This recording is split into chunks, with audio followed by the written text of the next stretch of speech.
And now we are live on Facebook as well. And we're recording. And we got folks joining us. I'll give it, hi everyone. Just give us a minute. I'll give it 1 minute or two for a few more folks to join, and then we're going to get going. We're live on Facebook. We're here. We're unveiling the people's budget, and we are so excited about this. Okay, let's see. We have a great panel with us today as well. Okay, I'm just going to start. Looks like we've reached a critical mass of the folks who registered, so we might as well just get going. Everyone who, if you're seeing this on Facebook, feel free to share it out far and wide. We want to get the word out about this project that we're really, really excited about. And for members of the media, thank you so much for joining us and covering this event. We think this is kind of marking, a new day for Ohio. So I'll first introduce myself. I'm Caitlin Johnson. I am the Communications Director of Policy Matters Ohio, and I'm going to be moderating the press call today. And we are here, like I said, to unveil the people's budget. So over the past year, we have seen how Ohioans can come together and take care of each other, whether it's neighbors distributing face masks in our community or donating to the local food pantry, or our government deploying critical resources to make sure people who are laid off can make ends meet and stay in their homes. COVID has been a great reminder that we are all connected and that our government works best when it works for all the people, not just the wealthy few. Now, Governor Mike DeWine 2022-23 state budget proposal largely continues the failed policies of the last 15 years. The American Rescue Plan signed by President Biden will help us get back on our feet, but Ohio can't return to the failed trickle-down policies of the past 2 decades. And that's why Policy Matters Ohio and the Ohio Organizing Collaborative have come together to craft All In for Ohio's People's Budget. We envision a state budget that reflects our values and directs our resources in ways that care for all of us. The People's Budget makes 7 simple demands of our state lawmakers: for quality education, safe communities, economic dignity, care for caregivers, stability for our families, a working healthcare system, and funding our lives. And you can see our full People's Budget and all of our policy recommendations at allinforohio.com/peoples-budget. Today, we're joined by community leaders and elected officials who share in that vision. So first, we're going to hear from Policy Matters Ohio Senior Project Director Wendy Patton, and she's going to describe the state policy context and why we need a people's budget and why now is the time for a people's budget. And next, you'll hear from State Rep Stephanie House of Cleveland, who will give her perspective as a lawmaker fighting for racial and gender equity. Then you'll hear from Portage County Treasurer Brad Cromes, and he will explain why we need a state revenue system that better meets communities' needs. Then you'll hear from Kalisha Scott of Dayton.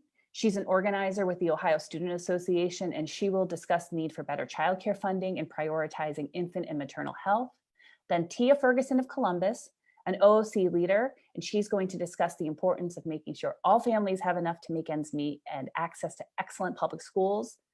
And finally, Aki Butler of Youngstown and Columbus, also an Ohio Student Association organizer. And he's going to talk about how state lawmakers can build a brighter future for Ohio by removing barriers to education. So for members of the press, please type your questions in the Q&A and I can read them at the end of the program. Or when our panelists are done, you can raise your hand and I'll unmute you. If you're watching on social media and you'd like to comment or ask a question, just type it in the Facebook comments or tweet at us and we will try to get to you as well. And with nothing further from me, I'm going to turn it over to Wendy. Thank you, Caitlin. I'm Wendy Patton with Policy Matters Ohio. Thanks to all of you for joining us today. For 15 years, the problem in the state of Ohio has been too often insufficient funding and too often policies that work against too many Ohioans. I'm sure our audience our panelists, we're all well aware that our school funding system is unconstitutional and has been without a fix for 23 years. Local communities pay the lion's share of school financing, which means wealthier districts have great education, and districts that aren't so wealthy may struggle to have adequate education, although the Constitution says it is the responsibility of the state to provide a good school for all students. As a matter of fact, over-reliance on local resources leaves many communities struggling in many areas. What's less well known is that in Ohio, the lion's share of funding for critical human services is borne by the local community. Public health, adult protective services, child protective services, public transit.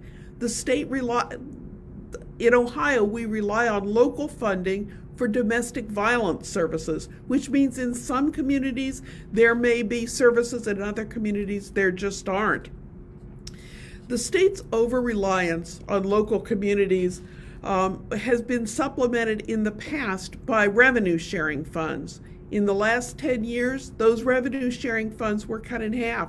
Local governments faced a loss of $1 billion every year in state funding. Communities struggle. The state also underinvests in its own systems. When the pandemic recession hit and millions of Ohioans lost their jobs, lost hours, and turned to the unemployment compensation system, that system had been neglected for so long that it couldn't hold up under the onslaught of need, and many people waited for months to get checks that they desperately needed to buy food and pay rent. This is a problem of underinvestment.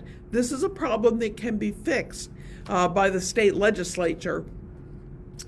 The Ohio Partnership for Public Health identified a funding gap of $93 million a year in local public health agency capacity and capability in 2019, the year before the pandemic hit.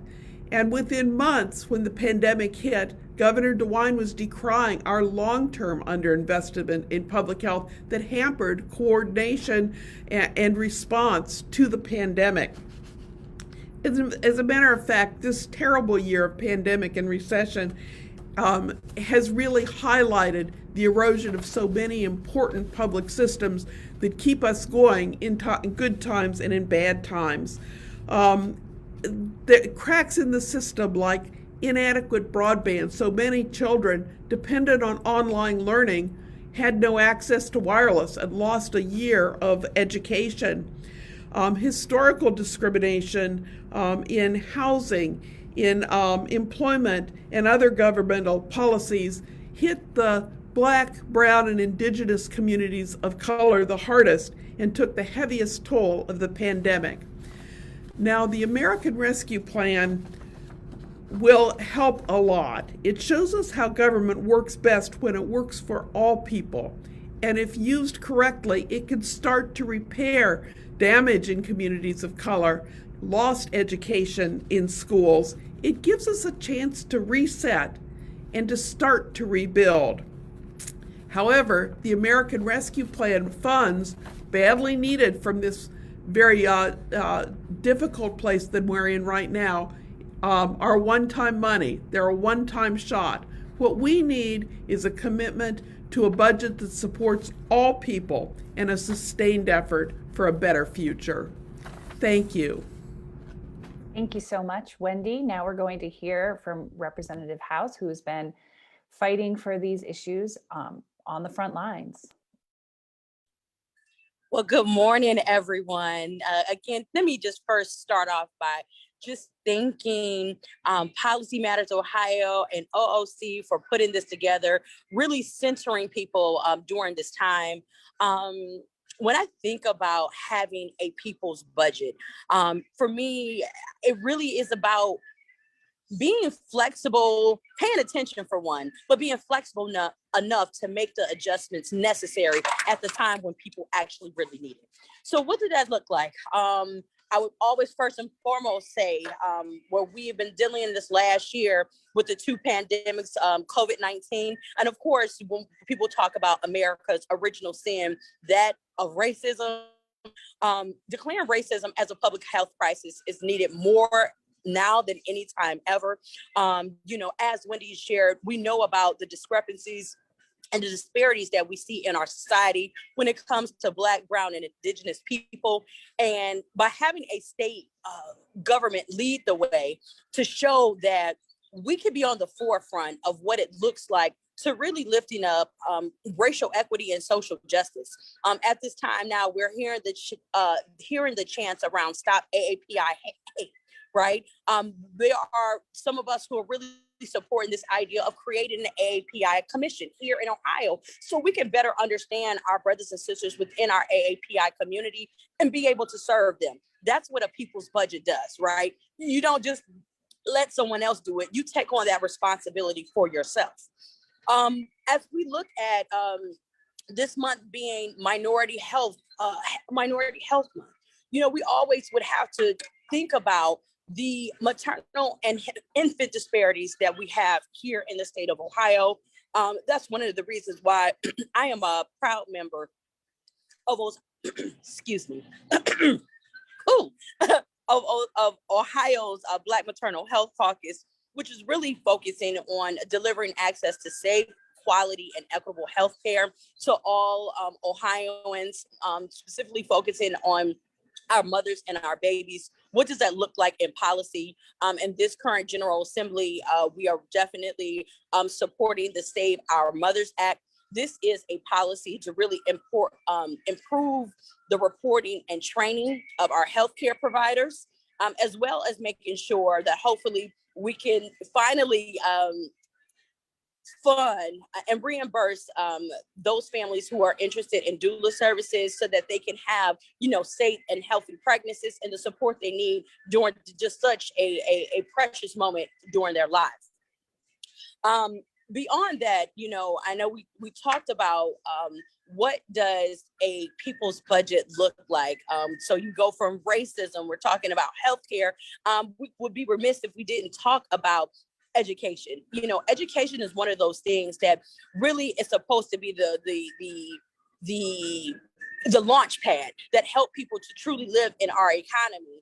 And when we think about a promise of brighter lives, better lives, and brighter futures, education is central to that. Wendy talked about how we know how unconstitutionally we fund our schools. And so, having a people's budget that truly looks at coming up, which hopefully now House Bill 1, it's currently, is being discussed, and hopefully we can get it passed in this General Assembly. But the key points in this is coming up with a base funding for what does it actually cost to educate a child in Ohio. We're looking at the social and emotional needs. You're looking from the after school programs, technology as it is ever evolving. And really, we want to make sure that our babies in Ohio really are just going to be able to have a great educational experience, to be in a position to come back and have all of their greatness and talents there. And finally, I would, like I said, would be remiss if I don't give a shout out to just our federal partners in the passage of the American Rescue Plan. Also, as Wendy talked about, this is the budget, it's one-time funding, but the thing about it is we have to be in a place that we are centering people. When we look at what does this really mean to average Ohioans, we are talking about economic assistance, right? $1,400 for Ohioans and dependents. That's real money to help with the things that they need. We're talking about rental assistance. We're talking about childcare. And then there's a lot of investment that's going into our state and local communities, a lot of local communities, which really have not been getting their fair share. So I'm going to stop right there because I know we want to hear from the rest of our panelists. But again, we have a ways to go. And I just know that collectively, if Ohioans work together, we can have government that works for us. And so again, I just want to thank OOC and Policy Matters for bringing us for this press conference today. So I'll turn it back to you, Caitlin. Thank you. Thank you so much. Okay, now we're going to hear from Brad Cromus. He is the Portage County Treasurer, and he's going to give us a perspective from his community. Great, thanks, Caitlin. And I want to echo what Rep. House said in terms of thanking Policy Matters Ohio and OOC for bringing us together to have this conversation today.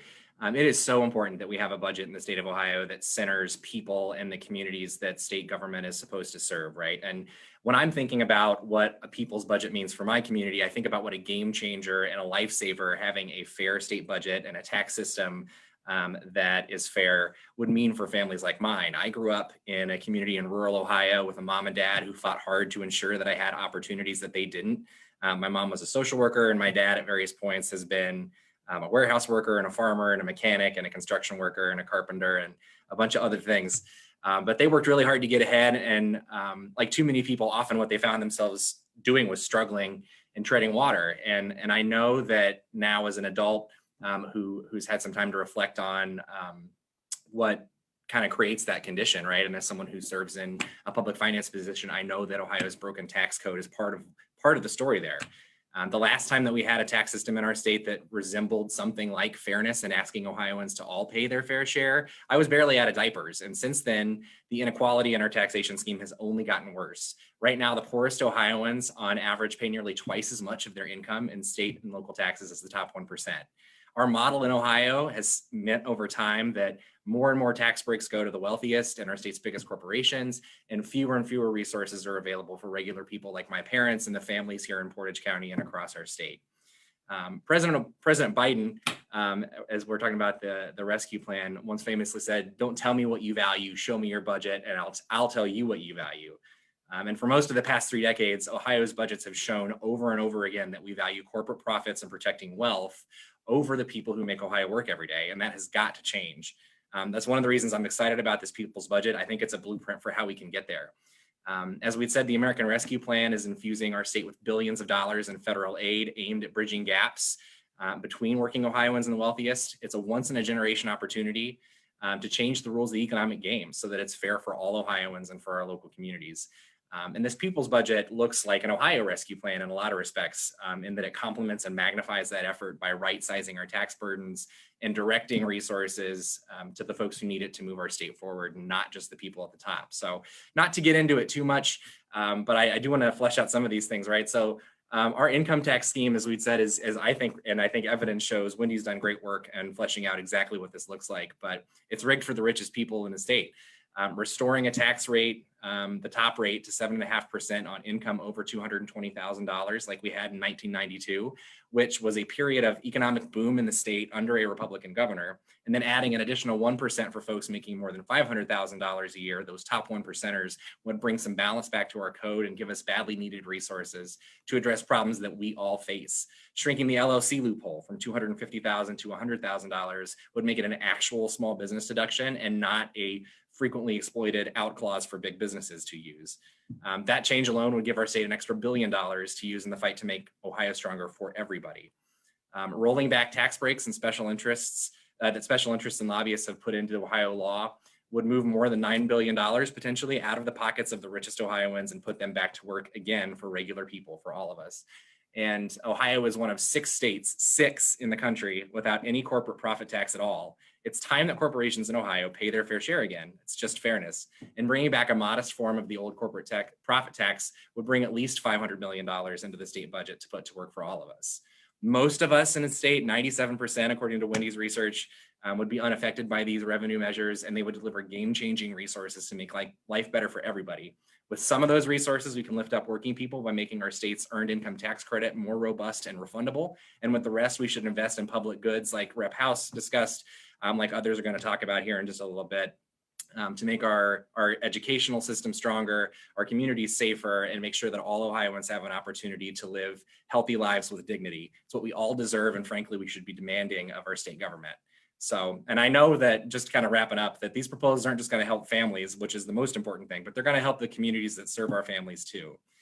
As it stands right now, as Wendy and Representative House spoke about, the state budget demands that local communities like mine close gaps in state funding when the state pulls back those dollars. And in too many cases, communities just simply can't do it. And that leaves a lot of places in the state behind. It leaves us struggling. And makes us further behind over time. So it's something that we've got to address. Governor DeWine's budget proposal has its good points, but at the end of the day, it's part of the same game plan that we've been running for years and years that has caused our state to fall further and further behind. And this budget is different. The People's Budget proposal that we're talking about today is a vision that offers all Ohio families like the one I grew up in a fresh start and a fair shot at an opportunity. And we know that with an opportunity, Ohioans thrive, and it's time that we make it available for everybody in the state. So again, I just appreciate so much that you guys made this put the work in to put this budget vision together and gave us all a chance to talk about it this morning. Thanks. Thank you so much. And we appreciate your close read of Policy Matters reports. So I'm going to pass it next to Kalisha, and she's going to give her perspective on maternal health and infant health and childcare funding, I believe. Yes. Thank you. Thank you. And I just want to thank Representative House and Brad and Whitney for all the things that y'all brought up, especially Representative House bringing up the doula bill. That's one of the biggest things I think that is important about this budget for me specifically. I am currently now 7 months pregnant with my first child. So, and before I did experience some complications in the past, I had a few miscarriages early on in pregnancy. So this pregnancy was very frightening for me, just having to deal with that waiting time of making sure I make it out the first trimester and all of that. But it was even more nerve-wracking because this is my first time being pregnant this long and not knowing what's normal, not knowing is this supposed to be happening, and having to wait, your first 2 trimesters, you go to the hospital every month to see a doctor. And I did look into getting a doula for myself to have that extra support, but it just financially wasn't in the plans. I was trying to buy a home early on in my pregnancy, a car, so it's like an extra $1,000, $2,000 wasn't in my plans to pay for at the time. Because it was more important things going on, like making sure my child has somewhere to live and reliable transportation. So I didn't get a doula early on.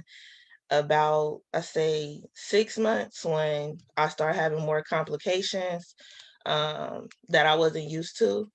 I had to just like suck it up, and I did end up finding somebody. And it definitely was a game changer. Like, it was the first time I actually enjoyed my pregnancy, because for the whole time I was just scared about everything. Oh, my legs swollen, do that mean something? And then also in my family, premature birth is very common. My mother, 2 of her kids was premature. My brother's son, he was 1 pound, he was born. So it just was like, that was scary too, making sure I'm making it to the 34, 36 weeks to where they are full term. So it just was it's very scary. And if you don't have nobody that you can call, like, is this normal? Should I be doing this? Should my legs be like this? Should my stomach be moving like this? Like, what's going on? It is hard. So I definitely believe that House bill for the doula, for women to be able to experience that, especially in our community as African Americans, minority communities, because we a lot of times can't afford it. We are the ones that's affected to where we don't have that extra $2,000 to pay a doula. And it's worth it. They not only help you through your pregnancy, but even after you have your child with breastfeeding and different things like that, just making sure that, because that's another fear too, is infant mortality in the first 6 months. So having to do that waiting time of checking your kid every 2 seconds to make sure they're breathing, or making sure that they're just healthy. If it's not just a normal cold, is this something more serious? And if you don't have that experience or have somebody that can be there just to be that calmer or that confidant that has that extra work to be able to work with you, it is very hard. So I definitely believe that is something that all women, all mothers and fathers specifically can really benefit from, because dads don't know either, and they just sit there and try to be quiet and supportive. But I know it's hard for them too. Like, my partner, he be like, are you okay? Like, is this normal? So it definitely is beneficial to both parents and just childcare in general. Like now, and where I'm from, our average income for my city is about $27,000 on average, and childcare is about $400 a week. So it's just like definitely not affordable. Even with the income, my income is a little higher, but I can't afford $400 a month. And not everybody is blessed like me to have family members like a grandma that don't work anymore, that loves kids and don't care. So it's definitely difficult when you are trying to make a living, go to work, but you're trying to find childcare, you're trying to find somebody you can trust. And it's definitely, it seems like a lot of things is against these minority communities within the state of Ohio. Um, so it's definitely everything that they're trying to improve with mother infant mortality to childcare, mother mortality with giving birth. I had a few friends that has passed giving birth. So that's another fear of mine as well from preeclampsia. So it's definitely a lot of things that the minority communities have been experienced over time that is very frightening when you try to bring a child. It's supposed to be the happiest time of your life, but it's so many things that you have to worry about, that you have to pray about if you are spiritual, to make sure that they don't happen. And I definitely believe that some of these bills will help to kind of gauge and bring those numbers down, like they were in the 90s and 80s, where you didn't have mothers passing away, you didn't have babies passing away. In the 2000s, the numbers is just continuously rising. So we definitely need to do something for our mothers, for our children, because we want our society to continue to grow. And that can't happen if mom's not having babies. So that's my piece. I want to again thank everybody for allowing me to be on this call, and thank everybody that came. Thank you so much, Kalisha, and thank you so much for sharing your story. I know that's not always easy things to talk about, so we really appreciate that. And now I'm going to turn it over to Tia Ferguson of Columbus. Thank you. And before I start, I want to thank Kalisha for sharing that truly powerful story.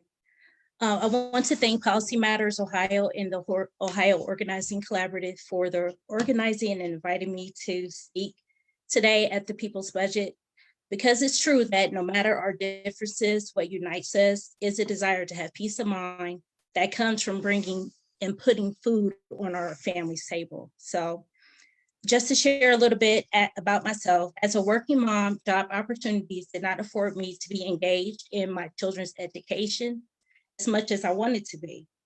So by the time my eldest son was in 3rd grade and still reading on a 1st grade level, I made it a purpose to teach my son how to read. In doing so, I became a substitute teacher and entered a graduate school program in early childhood education. As an educator, I learned the valuable of community support, and because you really have to have a community to teach children, to make them grow. But I also know that when I was in high school, the US Supreme Court found Ohio's funding unconstitutional. And I'm not trying to tell my age, but that was over 20 years ago. So much like Ohio school funding, the hierarchy in Ohio in their tax code system in all just devalues hardworking Ohioans. So to give a little bit of background about myself, when you look at me, you're looking at a hardworking Ohioan that went through student teaching without a paycheck, but still got up at 6 a.m. every morning on public transportation to pour into other people's children. You're looking at that mother that came home and still mustered the energy to take care of her own. You're looking at the face of a mother that lost her child at 6 months stillborn. But even though I wasn't ready to go back to work, my financial burden forced me to be ready to go back to work. So that's the woman that you're looking at. So when I see people who are saying that we're not doing our fair share, I wonder if they can see that if my district were able to pay me what my value, if I would have had enough money to be on paid leave and not forced to come back into a situation that I wasn't emotionally prepared for. I wonder if they see that our children need support in and out of the classroom, and that educators financially need support in and out of the classroom, because we're the ones that are pouring into their children every day. I wonder if Ohio's Constitution did what it was supposed to do and fund Ohio schools the way it's supposed to be funded. If over 20 years, a cycle of generation poverty wasn't continuing on with our students. So that's the reason why I'm so excited about the people's budget, because this pandemic showed us that we have a true opportunity to reimagine what Ohio should look like. And with that reimagining, it's not enough just to think about what it should be. Now is the time to put that into action, to wake up, stop reimagining, and do what is needed to be done for all Ohioans. Thank you, Caitlin.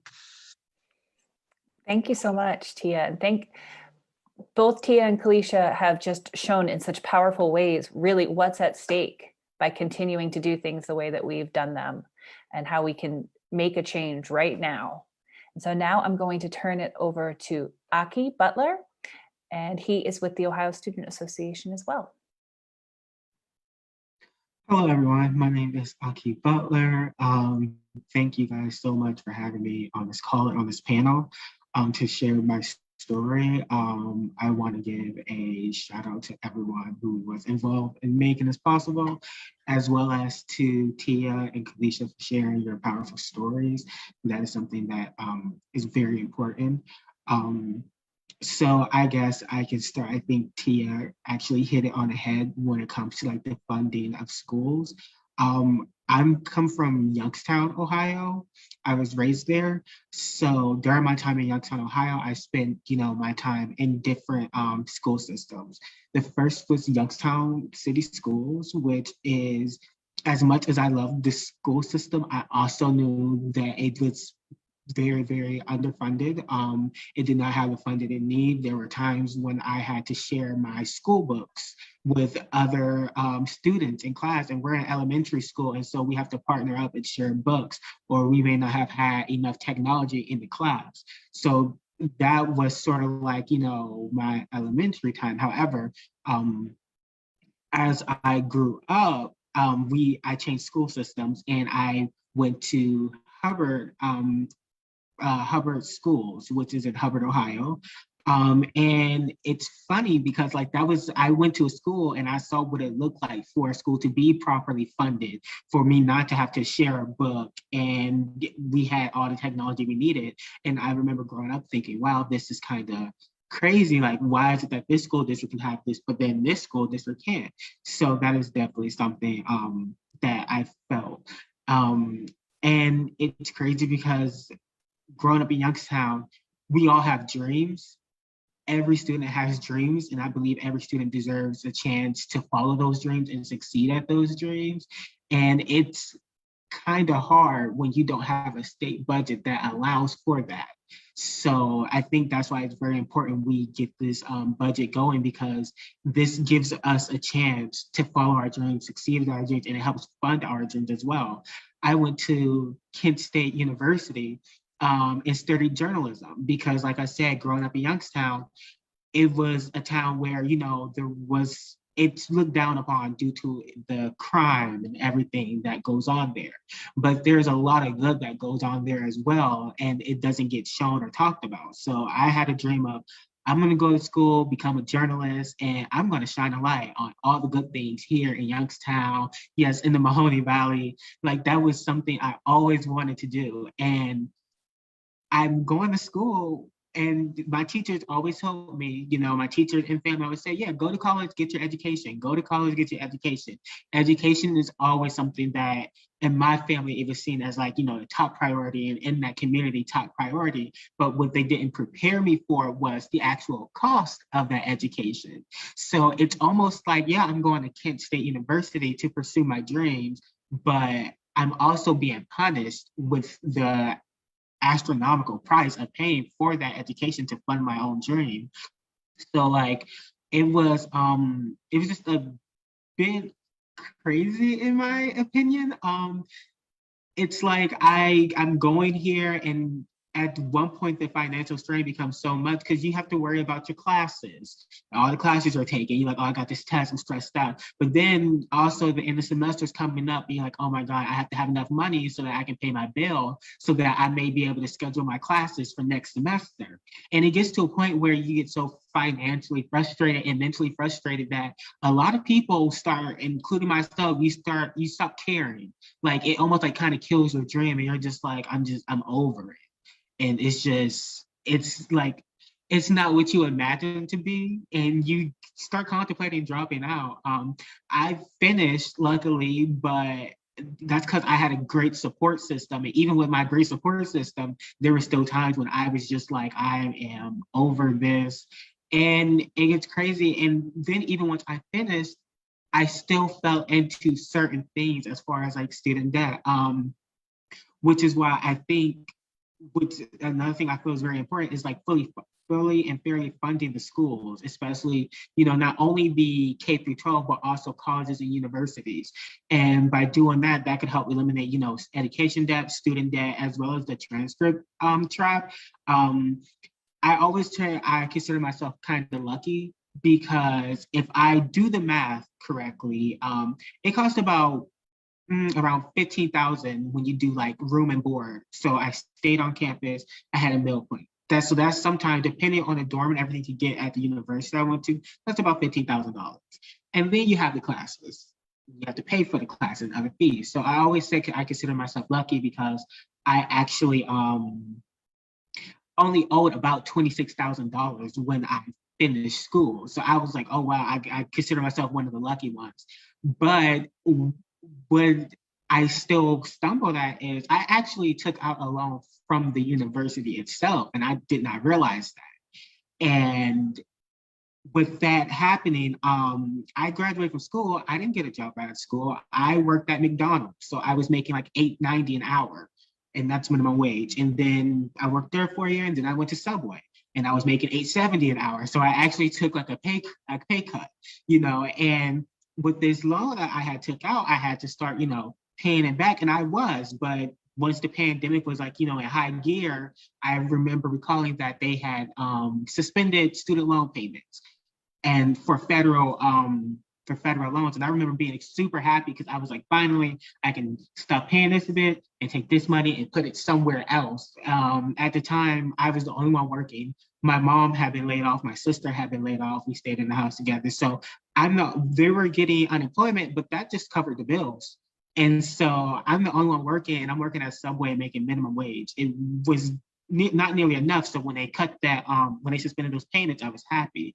However, I didn't realize at the time, it was only for the federal loans and not for the loan that I took out at Kent State. And so I remember waking up one morning and I look and I have an email, because I always check my email to see maybe a job contact me or just anything really. And I have an email that states that my loan from Kent State has been sent to the Attorney General's office for collection, and I owe $5,000 immediately. And I immediately like panicked because I was like, I don't have $5,000. I barely have the $75 to pay the internet bill right now. So it was kind of crazy, and I didn't even know they could do that until I learned a bit more about it. And I talked to my sister. She also went to Kent State, and she also went through like sort of the same thing. And where I consider myself lucky is because when it happened, I immediately called the Attorney General's office. I had to leave a voicemail, which I also thought was kind of weird. But when it happened, after I called them, I was told I got a call back, and they was like, "Oh yeah, just call back in a week. It hasn't been put in our system yet." Before that next week, before I got the chance to call them, they actually called me. So, and I always say I consider myself lucky because I talked to someone, and they was like, "What we can do is we can have one like your current loan servicer. They can actually absorb it into your other student loan." So that's something they did. So instead of me owing about like $26,000, I now owe over $30,000 in student debt. And I always say, I mean, and it's still like kind of crazy because I'm like, how am I going to pay over $30,000? But I still consider myself lucky because I know there are plenty of people who have their loans bouncing from one debt collector to the next to the attorney general's office. And during that time, it just builds and builds and builds and builds on the interest, which then by the time they actually start paying it, they can owe double or triple what they originally had to pay. So that's why I consider myself one of the lucky ones, but I also know there are some barriers that I face. I now know that at this point, grad school for me is out of the question. I won't be looking at grad school until I guess I can pay off this student debt. And that's for a lot of people. And I think that is something we have to look into because there are a lot of people who went to school, went to college, and they want to go to grad school. They want to get their master's or their PhD, but different things are hindering them for that, especially with debt. So I think by fairly and fully funding our schools, we could eliminate all the education debt, the transfer trap, and it will actually give all Ohioans, all the students a fair shot. Thank you so much for allowing me to speak. Thank you so much.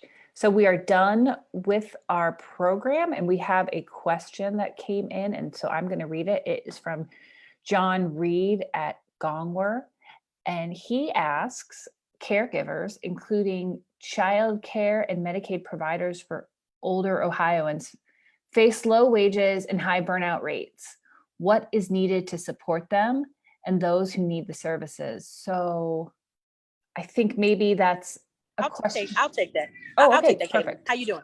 Yeah. So what is actually needed? I mean, this is one of the things we have to have a real conversation, specifically when we talk about, I would say employers, and we're talking about, you know, the rates that people are getting, because again, during, and I would say for the last 2 budget cycles being on the finance committee, I've, you know, been asking people, do we actually know many of our caregivers, you know, they're actually also on public assistance, are making a little bit to above public assistance to get some of the help that they truly deserve. And so I think this is one of those places where we need to have a very direct conversation about what are the profits that companies are making. And if you have employees who, again, are on various subsidies, we have to bring things back into just some alignment so that it is fair and equitable. Because again, doing the work of people and caregiving, whether it's our aging community or our babies, that is valuable work. And we need to be compensating people accordingly. There should be no reason where someone should have a long a long career in caregiving in its various forms. And then by the time you retire, you have nothing for yourself. That's shameful. You know, so I think this is a direct thing of having open and honest and maybe even uncomfortable conversations of the profits that are happening in these fields, and looking at ways that we'll be able to better fund them so that the people who are truly the frontline caregivers are getting compensated appropriately. Thank you. Does anyone else want to weigh in on that question? I mean, I just add to that I think that's true. Sorry, Wendy, I know you can jump in next. That's true of your county people too, right? Like so many of those services are directly provided, you know, through local governments and through the various county boards that provide those sorts of services. So that's part of the conversation too, is making sure that those resources are flowing down so that we can, you know, compensate people effectively from the employer side too, as local governments. You know, it's not just about the other piece of that conversation, which is super important in the private sector, but you know, that's true for us too in local government. So I just wanted to point that piece out. I would like to add to that very quickly. I totally agree with the statements that were stated so far, but I would add in just a little bit where employers need to see their employees as a real person, where it's not just a matter that this person is of value because they're here from 9 a.m. to 5 p.m., but also taking into account that that is a mother who needs to get off maybe because her child is sick. And you're not going to penalize that mother for taking off because their child is sick. Or that is a mom that needs to make sure that she can come to her, or a father who needs to come to their child's parent-teacher conference because there's some real conflict that's going on with the school. So if anything, what this pandemic should have showed us is that there's so many people who had to leave the profession because they had to take care of their children. And so as we go forward, we need to have employers that see them as a whole person and not just the employee. Thank you. And Wendy, did you want to add something? I just want to say everyone that has spoken on this topic has told the real deal about the story that's out there. No one should work for a wage that doesn't allow them to live. We need a living minimum wage. Everyone who works has the right to a safe, modest, decent style of life. And that's what a living wage for the minimum wage would provide for us. And if we had a living wage at the minimum wage, the county employees, the social workers and so forth that are not making $15 an hour, the child care workers who are making $9 an hour, the home health care workers who are making between $8 and $10 an hour, they would have a living wage. And public policy and lawmakers control that. Thank you so much. Now, if there are any other questions, you can raise your hand. I can take you off mute, or you can type them in the Q&A.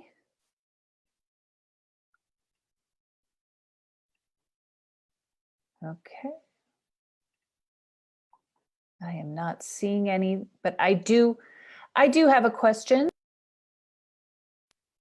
And my question would be, and I think each of the panelists could maybe answer this quickly because we are getting up to 12 o'clock. But what if there's one thing, the people's budget, like we showed, it has 7 demands, and underneath each of those demands, there are different policy recommendations to help get us there.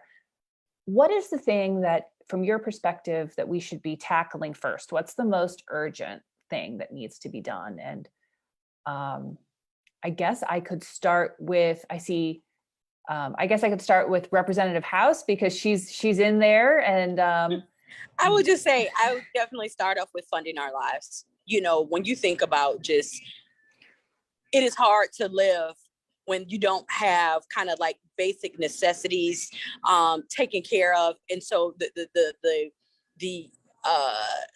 theme of like funding our lives for me would be a priority. So tax overhaul, reforming our revenue. Excellent. So I'm just going to go down the line here, I guess. I see Tia. Tia's up next. I hate to piggyback off the Representative House, but that really is, because once you have the economic, financial stability that you need, everything, your peace of mind comes where everything else follows in order. So if you're talking about childcare, if you know that your childcare is funded, even with your own financial income being more stable, then that's a worry that you don't have to take off the table, because you can do that. So you can make sure that you're taking the time to go back to school and get your education so you can further your career. But if you don't have that piece, that foundational piece set, then all the other, aspects that we're stating, they don't even come into play. Thank you. And then next I see Brad. Yeah, I mean, unsurprisingly, right, I'm going to say the same thing. Budgets are moral documents, right? And they're statements of priorities. And for too long, we have been, saying that the financial wellness of a very few is more important than the financial wellness of everybody in the state. And that's got to change if we're ever going to start moving our state forward. Excellent. Thank you. Wendy, I see you next. Based on a fair, balanced, and sufficient revenue system, I think we have an immediate crisis in Black maternal and infant health. And that's the most urgent, the flashing lights are on. We have got to address that.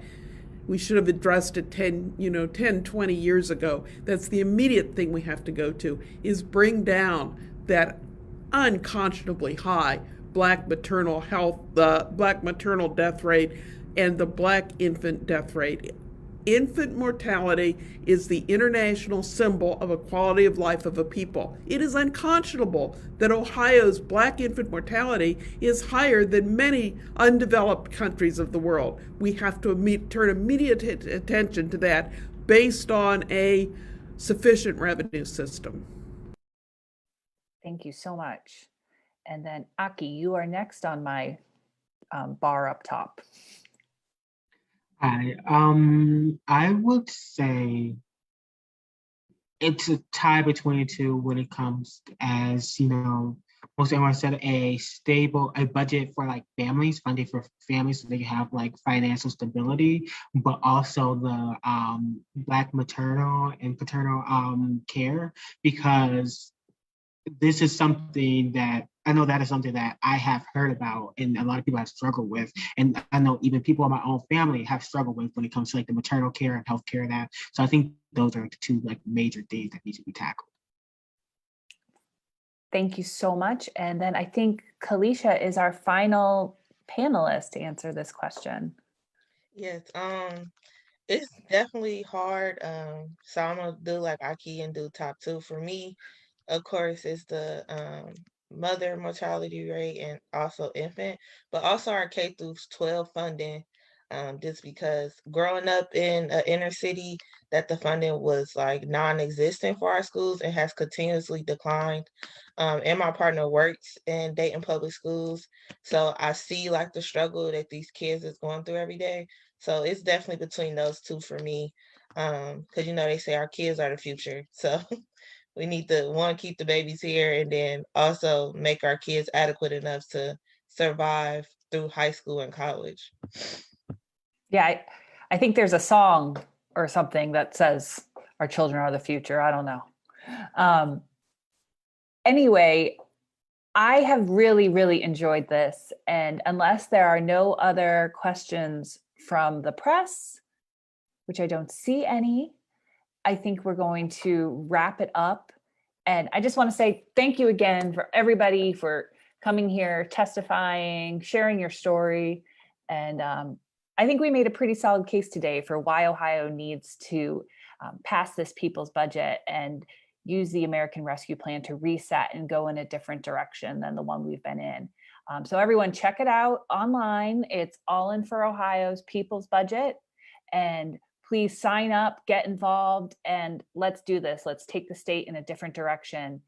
Thank you, thank you, thank you. And we will see you around.